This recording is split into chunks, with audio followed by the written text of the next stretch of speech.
This episode of Dialogues with Creators is a first, a second, and a third.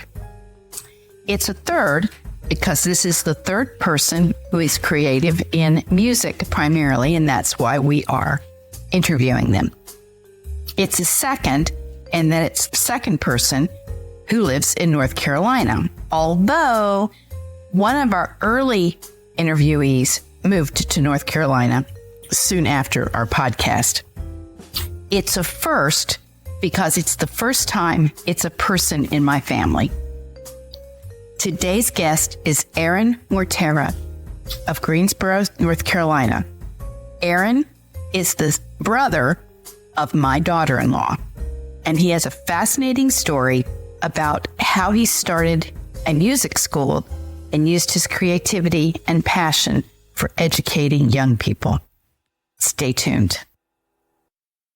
Today's guest is Aaron Mortera of Greensboro, North Carolina.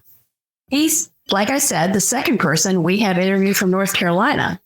Most of our folks on the podcast live in the Chattanooga or North Georgia area, with a few exceptions. I'd like to start with your personal story, Aaron. How did you end up in Greensboro? Yes. Well, thank you for having me today, Barbara. I don't know if I chose Greensboro or if Greensboro chose me. But I think it's the latter. Greensboro is a mid-sized city, not too big or too small. But I think it's just the right size city of Greensboro. It's named after a major Revolutionary General, Nathaniel Greene. Greensboro is at the heart of North Carolina. 3 major interstates convening in it. Greensboro is also known as the Gate City for some reason. We are 3 hours away from the beautiful mountains of Western Carolina and a 3-hour drive from the beaches of North Carolina. So we're just in the heart of the state. Greensboro has historical significance, especially in the civil rights movement time with the Greensboro sittings that happened here in this city. But back to your question as to how I ended up in Greensboro. I am a first generation migrant. My parents migrated from Mexico to the United States in the mid to late 1990s. I was 5 years old when I arrived here in America. And for some reason, my parents decided to settle in Greensboro. And ever since then, I've been taking full advantage of the opportunity that this state and this city has to offer. And I've taken as much as I could. Okay, so that's a story I'd like to ask you a few questions about. Yeah, when I visited your family last Christmas, and I'll be going there in a couple of weeks, Greensboro was much bigger than I thought it was. It was huge. And I said, wow, this is a big place. And I just had never given it much thought. And now I have reason to. Yeah. What was it like as a 5-year-old boy to come to the United States? United States. Greensboro, come to anywhere. It was challenging. Not knowing the language was something challenging. I do remember that going to school at the beginning and not understanding what was being said in the classroom. But just like any kid, you can quickly catch up to things. So I do remember that challenge of the language barrier at the beginning. It was much different than the town that I grew up in back in Mexico. I do remember the streets that were paved, a lot of cars. I do remember there being so many cars. Having to drive everywhere was something new that we didn't do back in the hometown that I grew up in. We used to walk, but driving everywhere, and everywhere we had to drive to seemed so far. Like we had to leave the town to go to the store to buy some groceries. Everything appeared to be far. Yes, growing up in Greensboro, I do remember that the language being different, the people looking different, and I guess the customs and festivities were a bit different as well. Mm-hmm. Yeah. What do you, other than the driving, what is a memory you have that really sticks out of something like Whoa. as a little boy? Oh, to be honest, I guess would be the first time I went to Walmart. I mean, like the Walmart.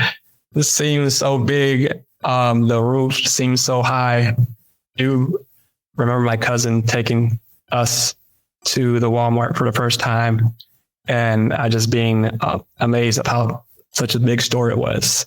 And to this day, we still consider that Walmart that we went to the main Walmart in our town, because that's the first one we went to, even though Greensboro has grown since the late 1990s. And now we have multiple Walmarts here in this town. But you only have one Cracker Barrel. Yes. What's that about? So, because we have so many of them here, it's like an every exit, it seems like. We have a lot of Waffle Houses over here. Yes. Yeah. Waffle Houses are funny. I understand your feeling about Walmart. Every time I go in there, I'm overwhelmed as well. And I go in there more than I ought to. Yeah. You are the youngest of four, right? Yes, I am the youngest of four. So you're, my daughter-in-law is the second, and Cecia is first. And then there's, it's about 4 years between Merari and Alfredo. Yes, I think so. Okay. And then how many difference between you and Alfredo? I think it's 3 years. 3 years. Okay. So, all right. So, yeah. So I think Merari was 10 or 11 when you all came here. Yes. And we'll just throw this in here. We're very excited because we're going to have a baby in the family. And Aaron, this will be your first niece and grandchild. So we are very excited about that. Very excited. So the reason I had Aaron on the show today is that he is a musician and he's an entrepreneur. So that's what I wanted to talk to him first about. From an early age, music was part of your life, a huge part. So how did that start? Yes, music has always been a huge part of my life. My parents are involved in church ministry. So from an early age, I remember my initial exposure to music was the church worship team or the church music ministry. Like you mentioned earlier, I am the youngest of four siblings. So I recall sitting in the church pews during the worship team rehearsals. I wasn't part of the worship team then. My siblings were part of the music ministry. So I had nowhere to go but to sit there and wait for rehearsal to be over. That was something that happened week after week.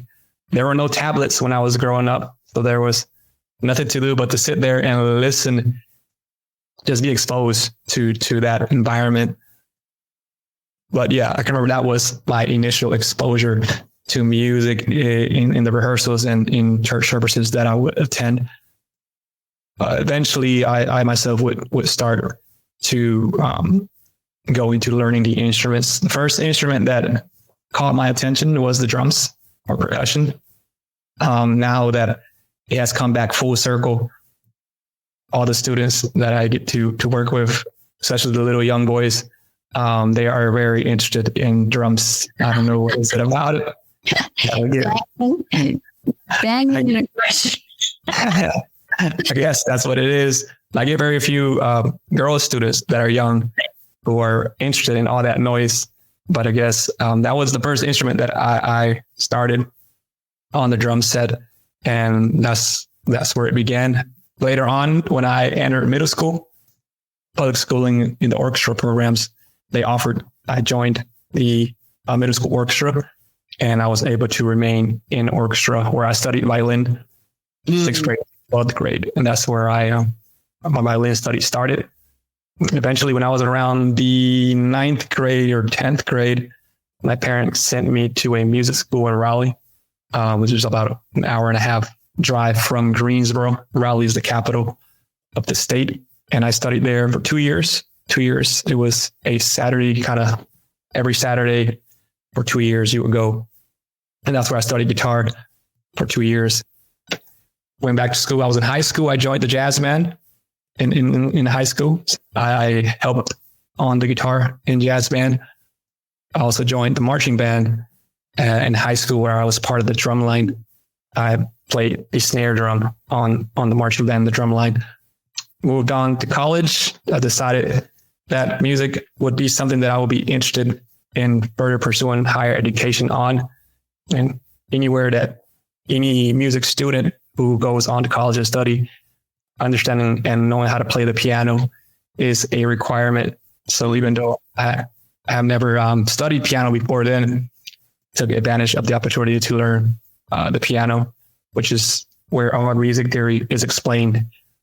And piano is the instrument with the most repertoire available to study. So I took advantage of studying piano then. Now I have understanding over several instruments, mainly string instruments is where I am most comfortable in.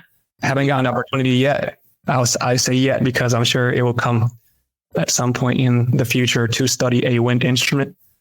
So I don't know how to play wind instruments yet. So that is how music started and how it has continued to grow in my life as time has gone on. Okay, so I have so many questions about that. So you started on drums and then you were studying violin, which my understanding is that's a difficult instrument. Not that any of them are easy, but were you still studying drum when you did violin and still studying violin when you did guitar? Well, violin, I stayed studying from 6th grade through 12th grade. Okay. So yes, there was at one point where they were overlapping. And yes, the violin is the most challenging instrument that I spend time on. I still don't feel like I can quite dominate it, but I mean, obviously my sound has improved over time, but it is quite a challenging instrument to master for intonation purposes. It is quite hard to get a good sound out of that instrument. But that's the reason I like it most, the challenge that it brings when you play that instrument. And it makes a beautiful sound. Yes, it does. So where did you go to college? I did community college for 2 years. I did a year program to get my associates in fine arts. And then I did a transfer program to finish my 4 years at the University of North Carolina at Chapel Hill. That is where I got my bachelor's degree in music and the second major in political science. Okay. So you had a double major and they're not even closely tied at all. Why political science? Political science. That's a good question. Why did I study political science?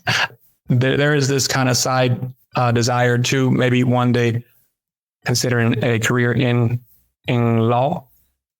That was one of the reasons that I had been advised maybe political science is a good major. But as I've looked into applying to law school, any degree is fine, just as long as there's a lot of reading involved and a lot of writing involved. Mm-hmm. So those majors are pretty good to get you going.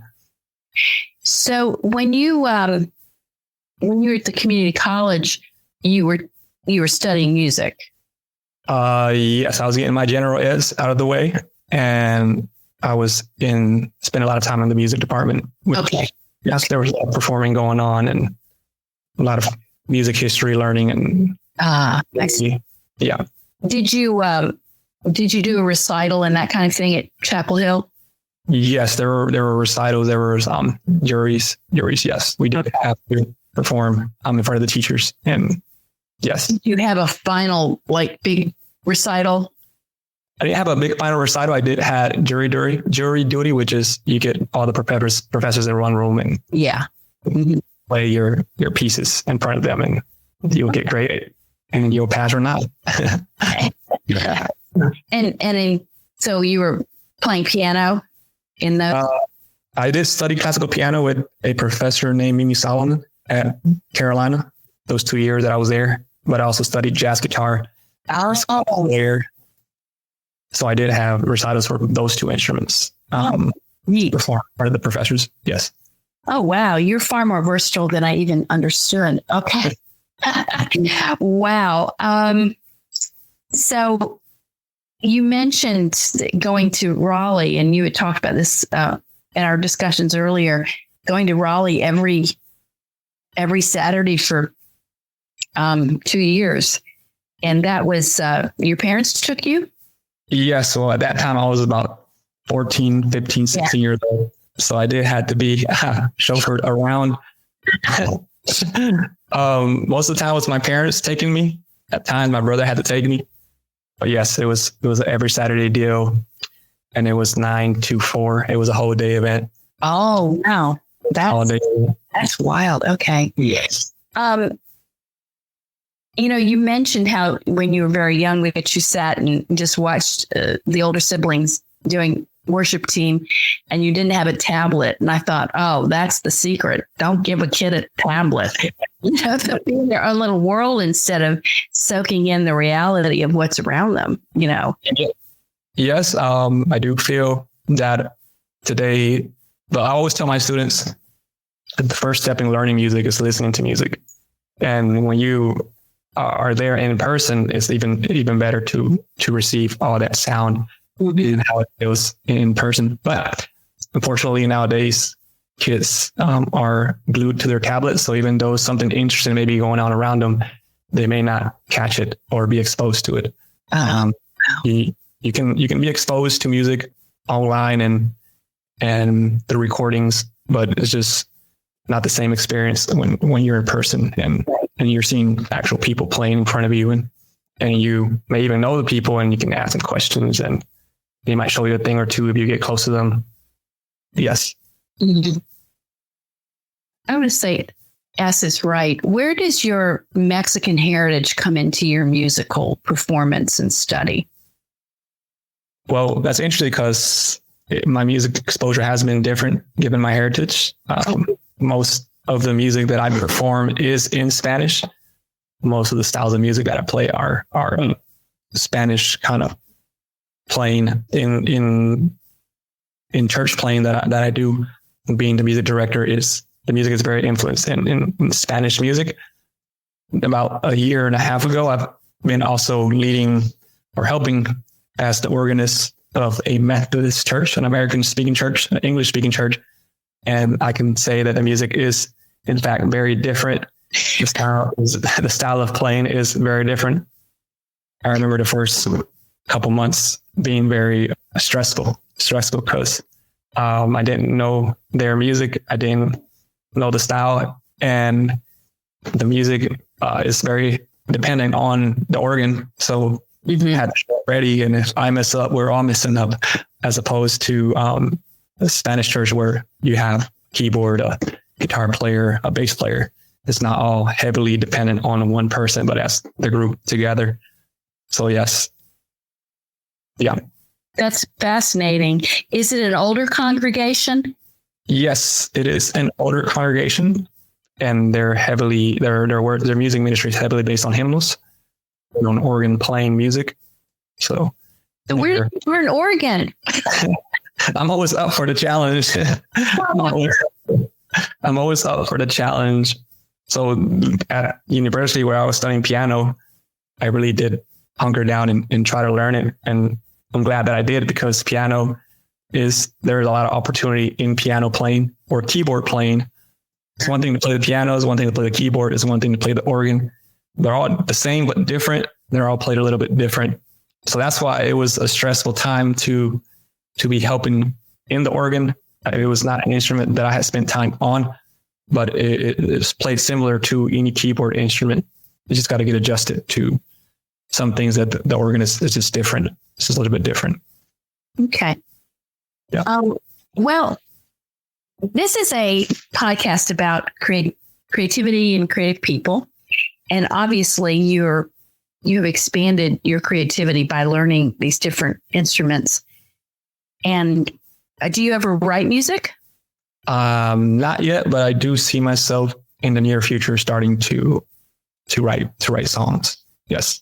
Do you ever do adaptations or arrangements? Yes. Yeah.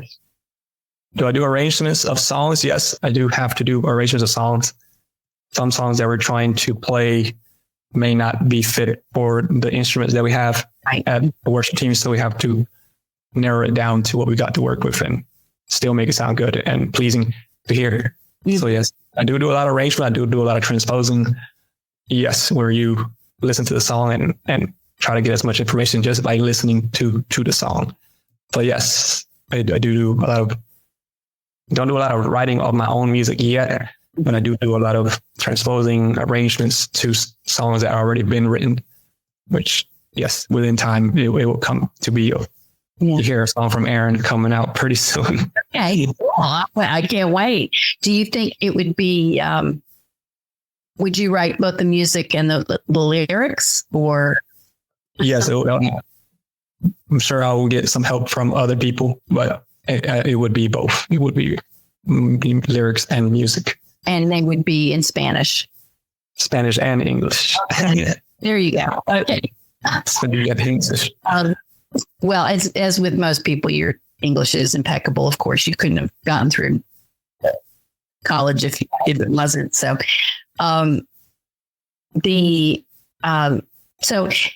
in that creative realm, then you are an entrepreneur and that you started a music school, and this is fascinating. So, how did that get started? What was your inspiration, your impetus in doing that? Well, at the beginning, back when it started, I would be lying to you if I said I'm setting out to build a music school. At the beginning, I was just a junior in college trying to make ends meet as a college student.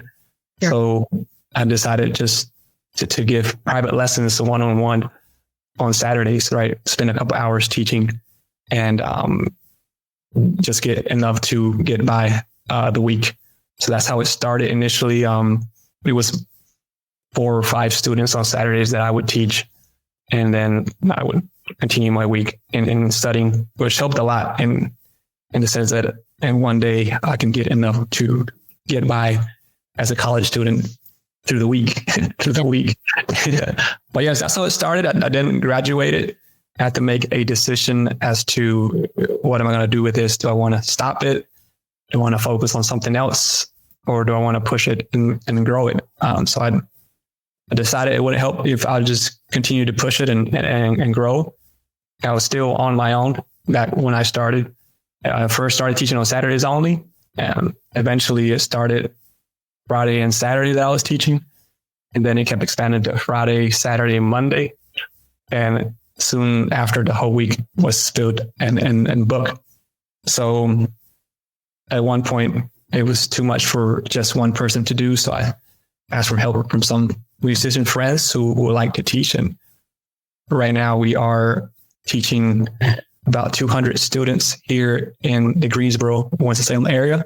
We're about 5 teachers. And right now there's more demand than we can meet. So we have people waiting for a room, or if people reach out to the school, we're unable to push or incentivize it because we don't have enough space at this time. So it's a good challenge to have right now to be dealing with, but we're trying to figure out how can we help meet the demand of people interested in the lessons at our school.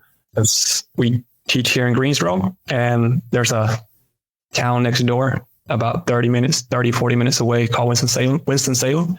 And we're also working in establishing presence in that town so that it can also grow as it's grown here in Greensboro. Wow. So this is super full-time job. Yes.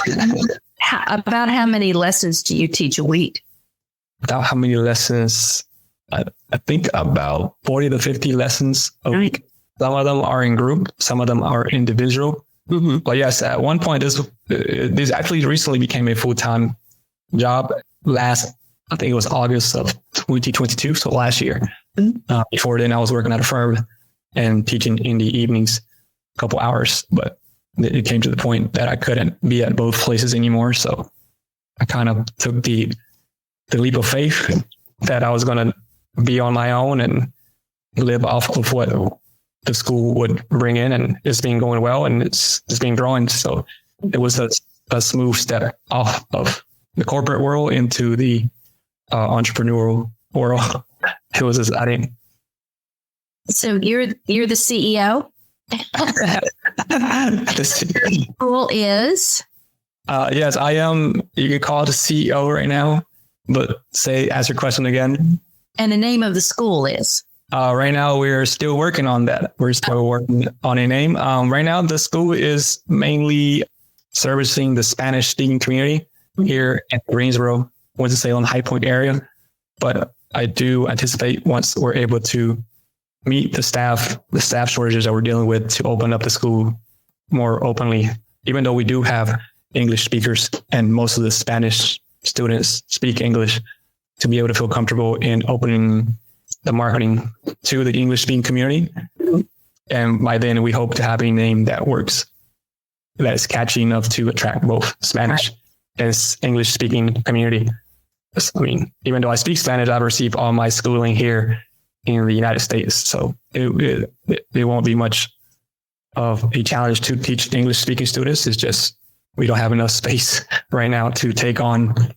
Yes. Yeah. The space is a big deal. You're meeting at a church? Yes. The space of the classrooms and the number of teachers that we currently have in the program is just wouldn't be enough to make large campaigns open to the wide public. So right now we're just kind of narrowed in any specific demographic, but once the school gets a name, we will start doing that. Oh, wow. So, but you have to spend a lot of time every week just in the administrative stuff, don't you? Yes. So my mornings are spent in the administrative portion of the school. I teach. Usually the school starts getting busy after the kids get out of school.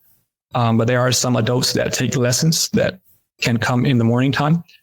But usually my mornings are spent in the administrative and keeping track of students' attendance, keeping track of teachers, their curriculum, working at curriculum, following up with new potential students who are interested in joining, and planning recitals, adjusting teacher schedules.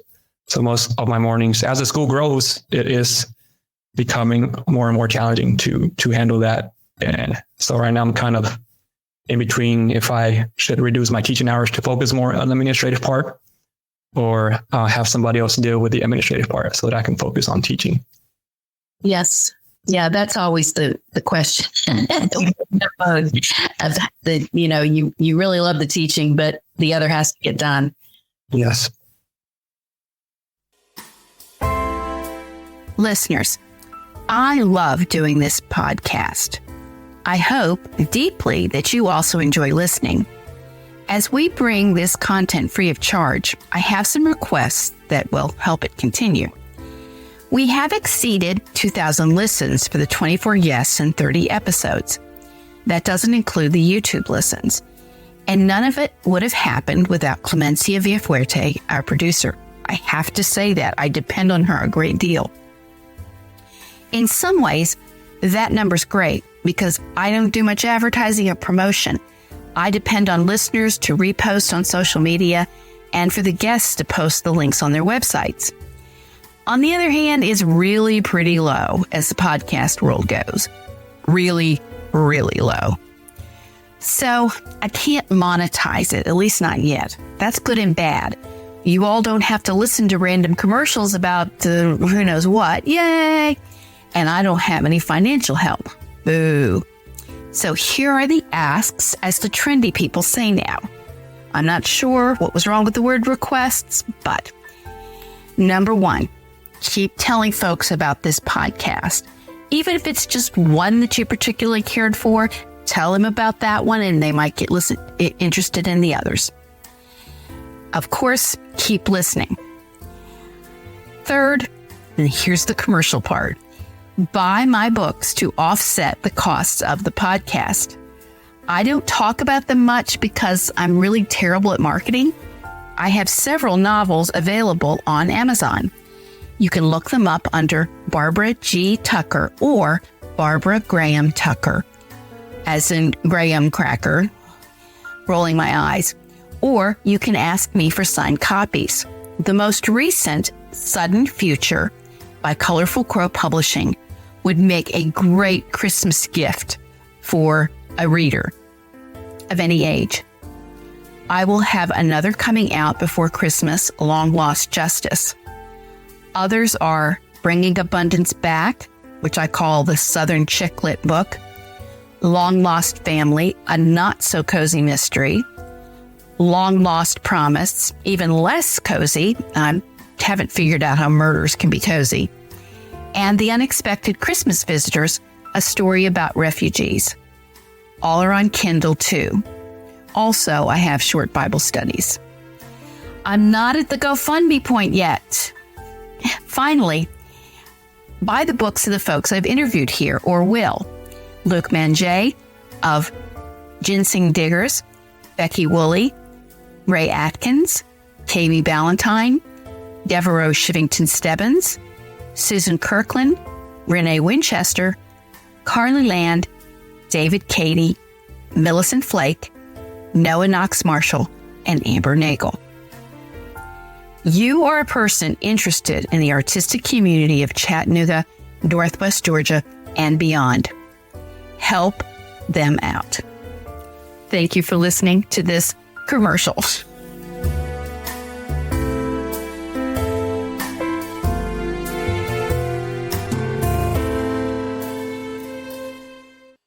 What instruments are offered? And do you offer voice as well? Yes, we do offer voice lessons. We offer violin, cello lessons, piano, which is the most in demand, guitar lessons, ukulele lessons, bass lessons. The ukulele is what we recommend to the little kids, the little ones. Really? Yes. And a funny story, when I was in school in Raleigh, this is where I studied guitar.